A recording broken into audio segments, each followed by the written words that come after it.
slide. So here I was explaining you the joint probability of observing any given event. So what is the event? So state A is in the energy level E, and state B, A dash is in the energy level, what is that, E dash.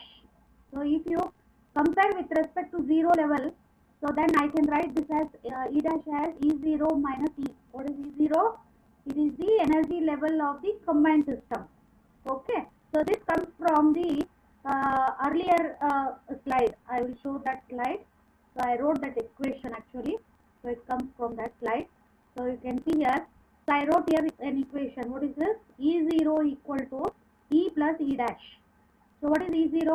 The energy of A0 system. That is the combined system of A and A dash it is. Okay. So now you see E dash I can write it as E0E. Okay. So that is why what I wrote was, I wrote E dash as E0 minus E. Okay. So with that now the joint probability of observing the system. Now energy level E, energy state E is directly proportional to the number of accessible states which are due to A dash system, that is. So this, if you multiply together, you will get the joint probability of observing the event or observing an accessible state in energy level E. Okay. So with this now, so I introduced a concept, that is average energy. So average energy, it is a consequence of all the statistical events occurring from 0 to E. So that average if you take, so it is that average is denoted it as E bar. Okay. So now you see on the left hand side, almost this portion there is no contribution, 0 it is. And even on the right hand side there is no contribution. So only when E becomes equal to E bar, what is E bar? Average energy, which is nothing but it is the experimentally measured value, or in quantum mechanics it is called as expectation value of an experiment. Okay. So only at that point the probability shoots up, you can see here. So if you try to find out width of this graph, that I am writing it as delta star E. So what is the condition for A0 to exist in state E? The delta star E should be much less than E bar. So then only we can find out the probability shooting up at E bar. So for this I am giving a equation. After this slide I will introduce an equation. So before going to that, so let us continue this slide. So now where is your joint system? Joint system is in energy level E. Okay. So I am introducing another concept, that is degree of freedom. So degree of freedom already it is introduced in unit 2 and unit 3 I think. Anyhow, it is the number of quantum numbers given to a system through which it can exchange its energies. Quantum numbers, freedom, how much freedom it can be given. For example, you take a molecule. So if molecule moves along X or Y or Z, we say that degree of freedom of the molecule is 1. Only one direction it is making movement. If you give X and Y both directions as the motion, that is XY, YZ or ZX, so we say that there are two directions of motions, we say that degree of freedom of the molecule is 2. And similarly, if you give three directions X, Y, Z simultaneously, the molecule can oscillate in all three directions. So degree of freedom of motion is 3. So similarly, a given system can be given any number of degree of freedom. So in general, I am taking this as F. F talks about degree. It is a number. Okay, it can be 1 dimension, 2 dimension, 3 dimension or n dimension. It is F can take any value. It is an integer. Okay. So with that now I am defining another constant, epsilon. So what is epsilon? It is the energy of the system divided by the degree of freedom of the system. So it is a ratio. Energy per unit degree of freedom. That's how epsilon is defined. For that is what? For 1 degree of motion, how much energy is required? That is epsilon. Okay. So if you know epsilon, then I can define the accessible states. Okay, so phi talks about energy levels. I am introducing this in the next slide. So you, for the time being, you consider it as phi. So phi is a number which is proportional to epsilon raised to the power alpha. So if it is 1 degree of motion, alpha is 1. If 2 degree of motion, alpha is 2. If 3 degrees of motion, alpha is 3. If n degrees of motion, alpha can take a value n. Okay. So for the time being, I have taken alpha is almost equal to 1. It is negligible, very nearer to 1 it is. Okay. So at that time, this constant or some variable of the system phi I am taking, it is proportional to epsilon. What is epsilon? It is energy per degree freedom of the system. Okay. So with phi introduced, what is the connection with accessible states? Omega with phi. So it is defined by the number of accessible states of a system at an energy E. It is given by phi to the power f. It's a very interesting thing. You see here, first I have defined epsilon. Epsilon is related to phi and phi is related to omega. Okay. So you can see all are interrelated factors. These are all. So with this now, we are coming to a very interesting situation now. So this is how I defined here. That is omega E is equal to phi to the power f. So here I have written here. You can see here omega E is equal to phi. It is dependent upon epsilon. What is epsilon? It is dependent upon E. So phi is proportional to E. The whole thing raised to the power f. That is the number of accessible states. That is. So one example I have taken here. Let us say f is equal to 1. So when f is 1, what will happen to this factor? There is only one factor comes out of this because the power is 1. Okay. So phi. Let us say I will take the state as 1. Okay. Phi 1. That means corresponding to 1 degree of motion, there is only one accessible state available in practical. So that is this one. The horizontal, the first one I have plotted here. That is the first accessible state for f equal to 1.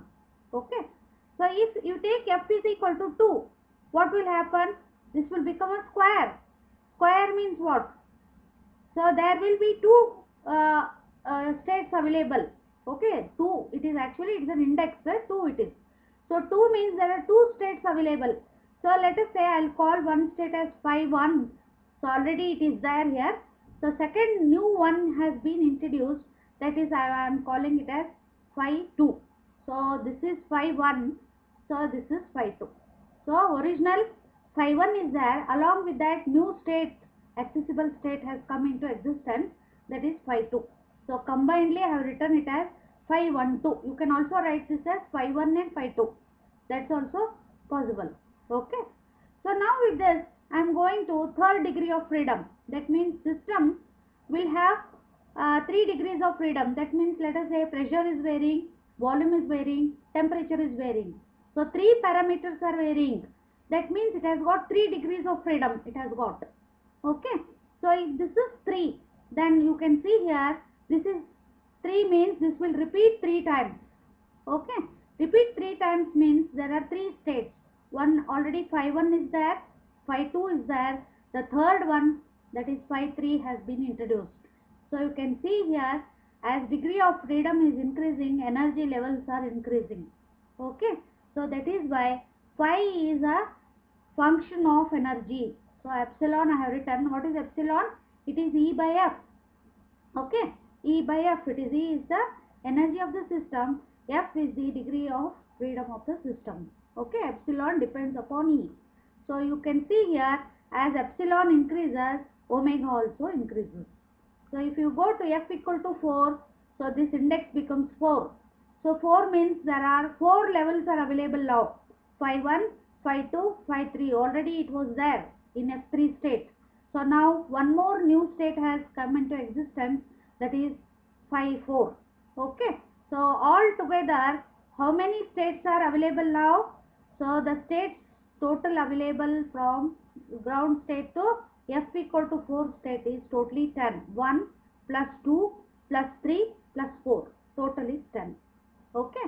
So that talks about the total number of energy levels available for which one? For this combined state A0. Okay. So A also has got number of states as omega E. A dash also has got number of states as omega dash E dash.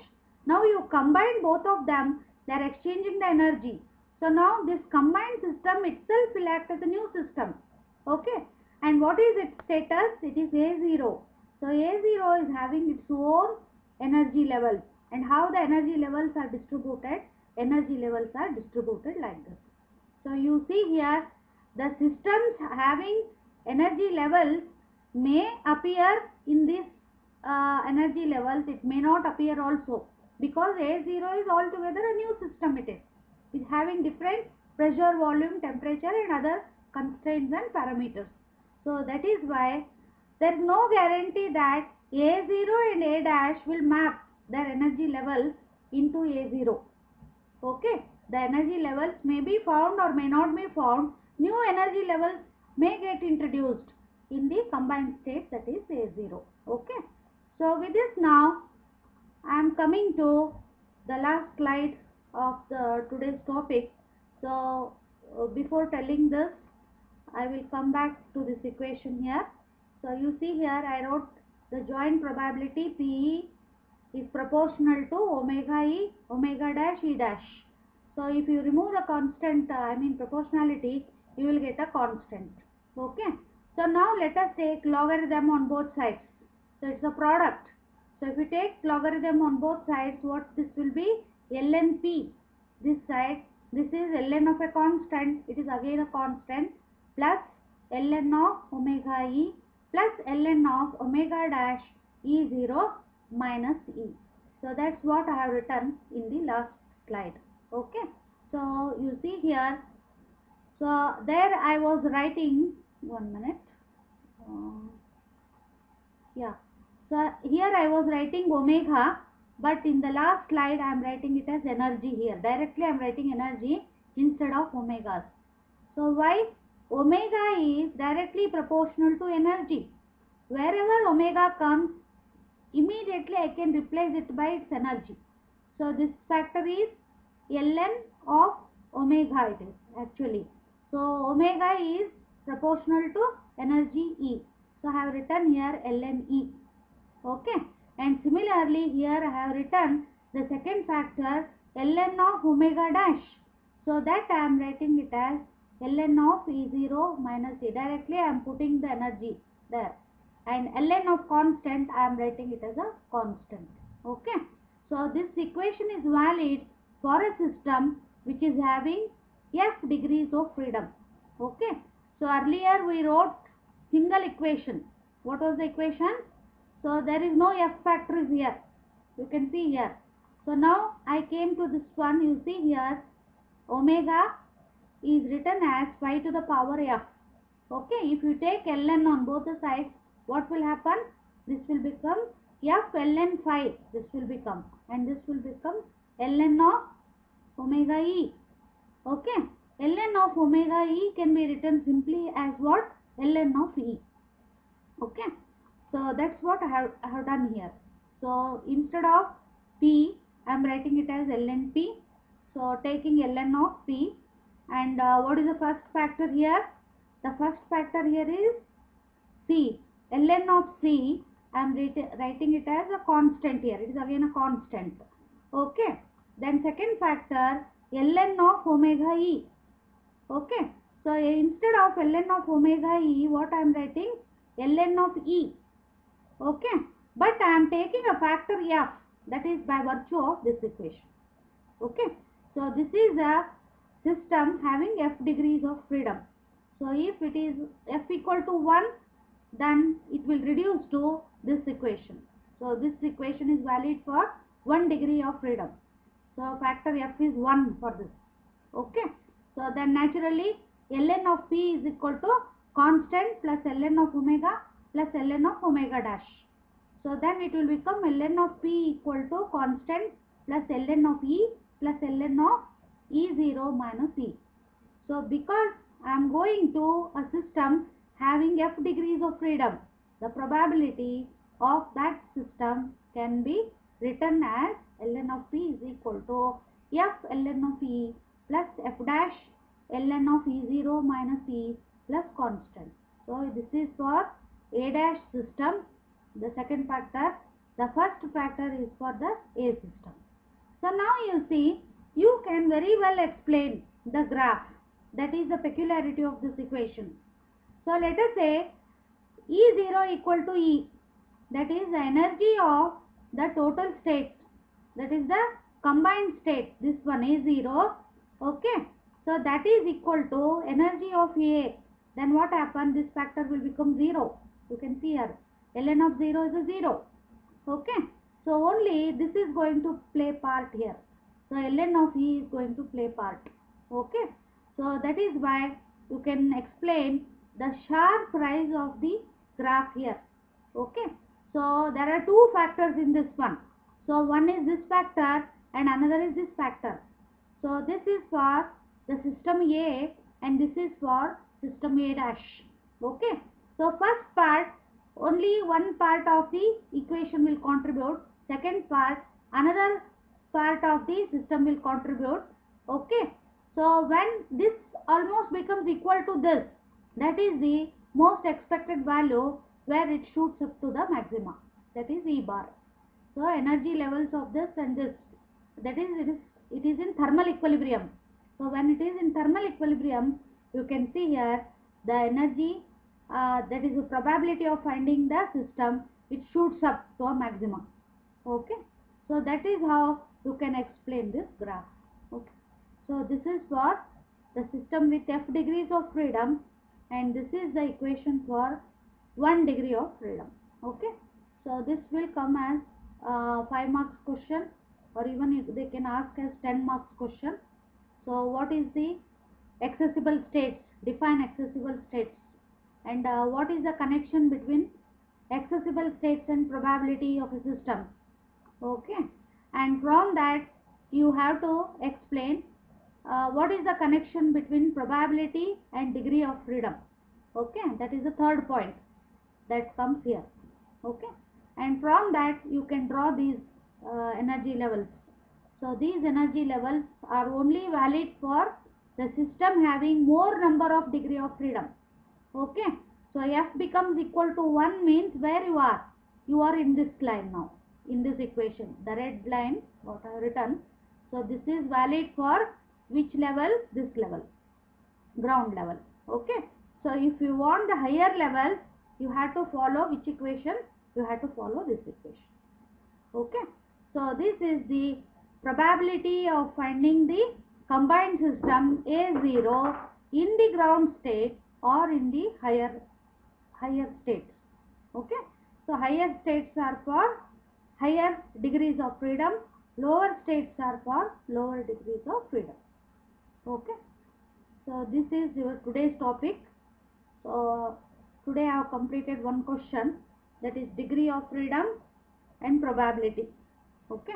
So actually this whole thing comes under the heading distribution of energy between the system in equilibrium. Okay. So why it is so is, so earlier A is in equilibrium, A dash is in equilibrium when they are separate. So when you bring A in contact with A dash, the equilibrium will get disturbed. So A may be higher, A dash may be higher, we don't know. So the system will recognize which is at a higher level. So once it is brought in contact with each other, what happens? The heat energy will start flowing. So equilibrium will get disturbed. Okay. So on an average, it will attain an average energy after some time. That average energy is this. So that average energy is nothing but energy state of A0. Okay. So once the system attains an average energy, there is a constant energy.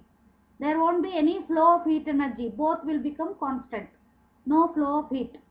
So at that time, so the system is only recognized by this energy level, E bar. So that is the expected energy level, or it is also called as average energy level of the Okay, so this completes one part of your syllabus. I'll go back to the syllabus. So long back I saw your syllabus, so I'll show you where we are. 1 minute.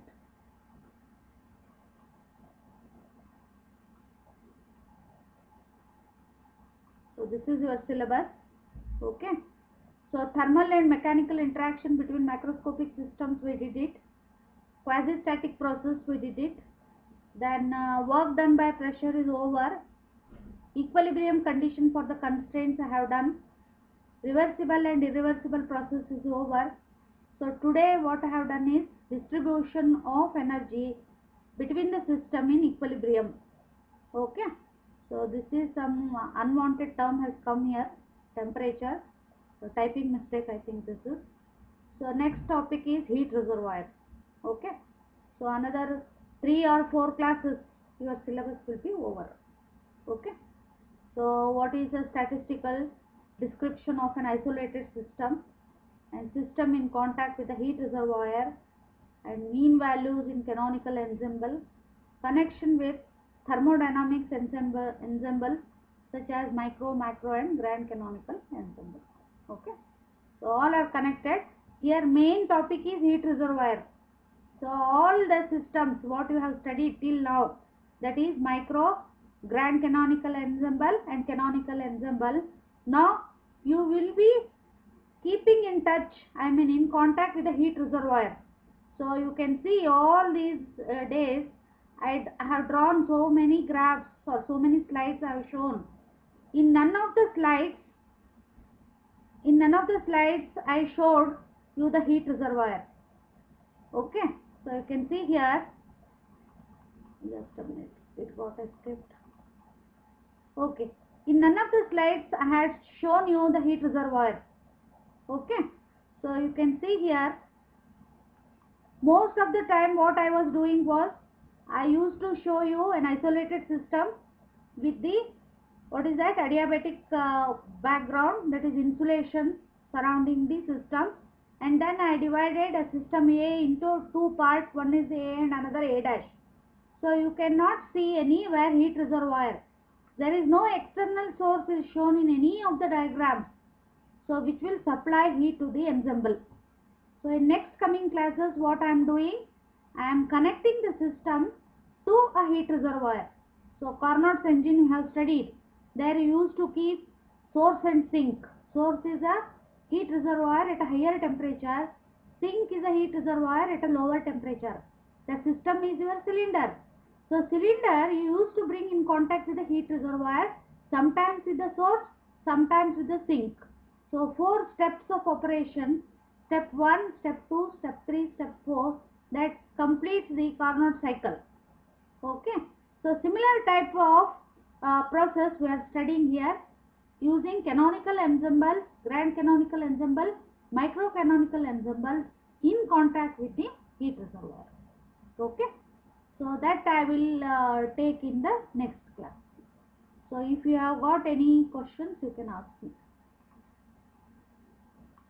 Any doubt is there? Hello? No, ma'am. Well, No, actually ma'am. statistical mechanics, if you read Reef, it is very hard to follow.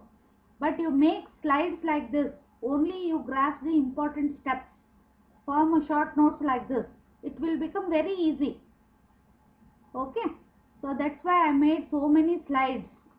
So the slides will connect one after another so that you can see all the topic together in one PowerPoint. So once all the classes are over, I will share this PowerPoint with you. Okay, so you can see in YouTube, or also I will share on the WhatsApp group. Okay, so it will act as a quick reference for you. Just go to that point, it's a quick reference. Then if you want more information, go to read and have this. But in most of the topics, the diagrams are not available in Reef. So he writes pages together without diagram. So that's why I did each topic I made at least one diagram so that you can follow it easily. So I think my point is clear. I wanted to show this only. There is no heat reservoir, you can see here. This is completely isolated system. Okay. So all the diagrams till today, whatever I have drawn, none of the diagram has got heat reservoir. Okay. So next topic, you can see this is second diagram without heat reservoir. Then next one, you can see here, there is no heat reservoir is there. This isolated system it is. Okay. And similarly, I went through so many descriptions. Here also you see this is a system and no heat reservoir, that is no external source supplying heat is shown in these diagrams. Okay. So next class, that is the change. So I am connecting the heat reservoir and I will study the statistical system. What happens to the system? So that comes under the mapping of heat reservoir along with the statistical ensemble. Okay. So that I will take in the next class. Shall I stop? Hello? Yes, Yes, ma'am. yes, ma'am.